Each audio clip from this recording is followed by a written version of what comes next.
actually wants you to think that Donald Trump created the 9% inflation. No, Joe, that was you. You see, when Donald Trump left office, we were at like 1.4% inflation. And then you came in, buddy, and you drove it higher and higher and higher and higher and higher. And now you send your flax out there. This woman, she was nearly head of the Federal Reserve. Her name is Lael Brainard, and she went on CNBC this morning. Had a couple little interesting things to say. It's jobs report day. We did see that 200,000 jobs were added to the economy. It's not enough, ladies and gentlemen. You know what? Just to keep pace with the population growth, you got to add more than 300,000 jobs. Unemployment ticked up a little bit, went to 4%, and somehow she just wants you to know, even though they're telling you the economy's great, Joe feels your pain on the inflation front. But, you know, it's not his fault. No, it's all Trump. Excuse me, lady. Anyway, watch it. We'll talk about it.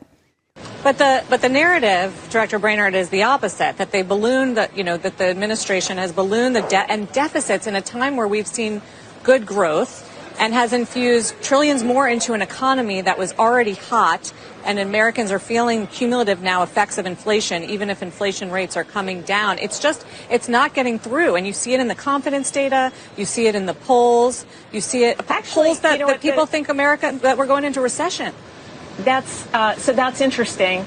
That's not actually the narrative. The narrative is that the tax cuts ballooned the deficit by $2 trillion and produced very little in terms of any additional investment. Hang on, Drew. Just stop her for 1 second. Because, this stuff drives me crazy.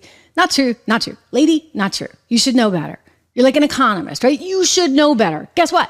Tax cuts, they grew our economy. Median incomes grew for the first time the most they had in 50 years.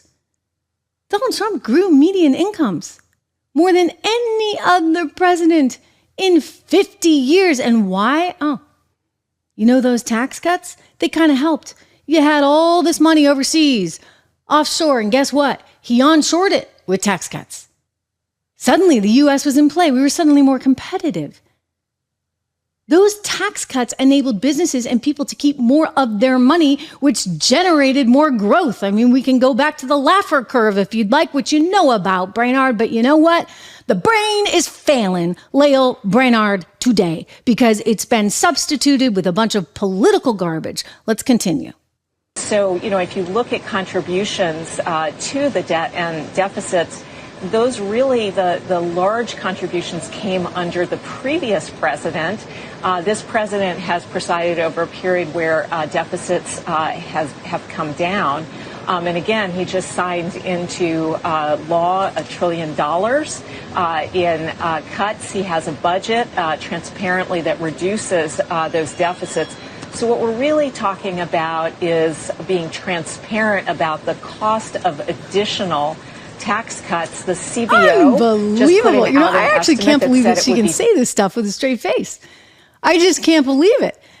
The narrative is not that people are suffering. No, the narrative is that the other team did this. Can we show my favorite chart, Drew? Can we take a look at incomes, real incomes, not the incomes that Lael Brainard wants you to hear about that aren't adjusted for inflation, but real wages. Take a look. Biden versus Trump. They went up under Trump. They went down under Biden. And yes, they've been climbing up a little bit, but we're still not even back to the median. All right, this is why people feel bad. Well, I realize that you're not feeling bad, okay? I realize no one in the White House is feeling bad. But this is what everyday Americans are up against. Groceries are higher. Gas prices are higher. And somehow they're trying to blame the other guy. That's not going to fly. It's just not going to fly. Nobody believes it. Nobody believes anything you people say anymore.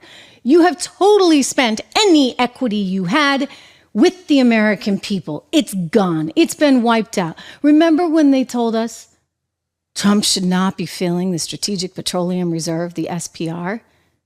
The Strategic Petroleum Reserve is the oil that you keep on hand in case you wind up in a situation like war.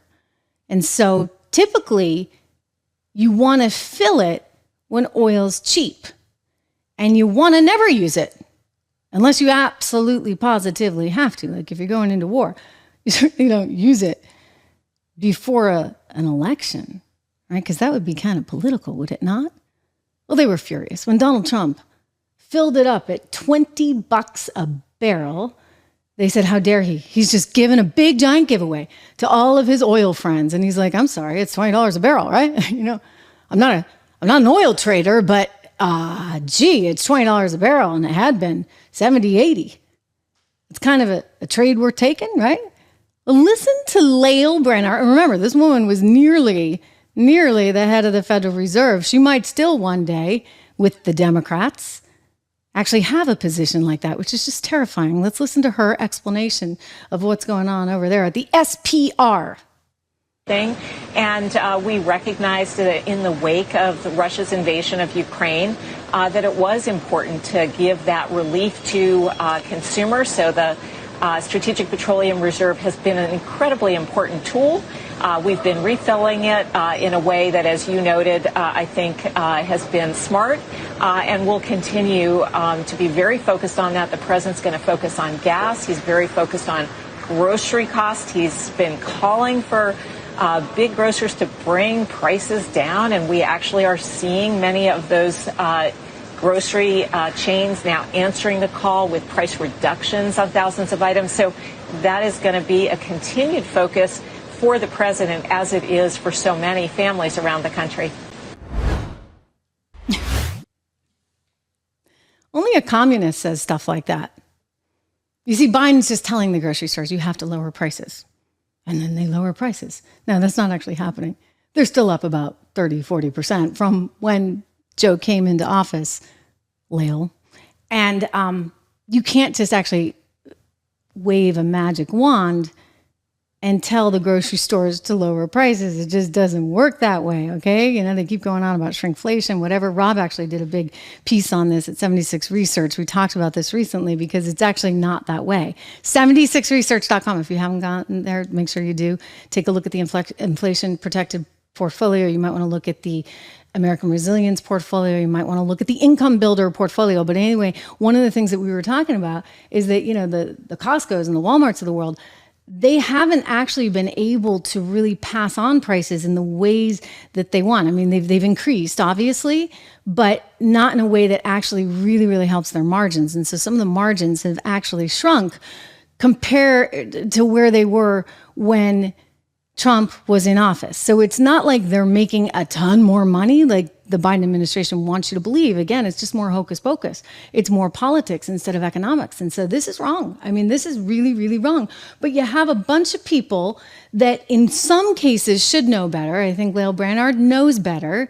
She certainly has the educational background to know better. But then you get all these politicos running around saying, well, this is how we spin it, and this is how we spin it. And then you get the likes of this former MSNBC anchor who's now our energy secretary. Doesn't that tell you everything you need to know? Who's absolutely clueless. This is Jennifer Granholm, former governor of Michigan, totally clueless on how energy markets worked. And when my friend Tom Keene, when she first became energy secretary, she went on his show on Bloomberg, another network I used to work at. He asked her, what's your plan? And she laughs like a freaking hyena. I kid you not. Watch. In Sturgis, Michigan, it is $2.89 a gallon. I guess that's better than in California. What is the Granholm plan to increase oil production in America? Oh my God. That is hilarious. Would that I had the magic wand on this. As you know, of course, oil is a global market. It is controlled by a cartel. That cartel is called OPEC, and they made a decision yesterday that they were not going to increase beyond what they were already. So it's all OPEC's fault. We're not going to take any responsibility. We don't need to drill here. No, we're just going to wait around and see what OPEC does. Come on, Jennifer. I know you're not that bright, but someone ought to have given you a basic level in how energy markets worked before you became the U.S. Energy Secretary. He doesn't have bright people around him. Okay, and we're paying the consequences, guys. We need smarter people. We need business people. We need people that understand energy markets. We need people that understand the economy, inflation, etc. We need the best and the brightest. And instead, we get these hacks. That's what they are. Total hacks, ladies and gentlemen.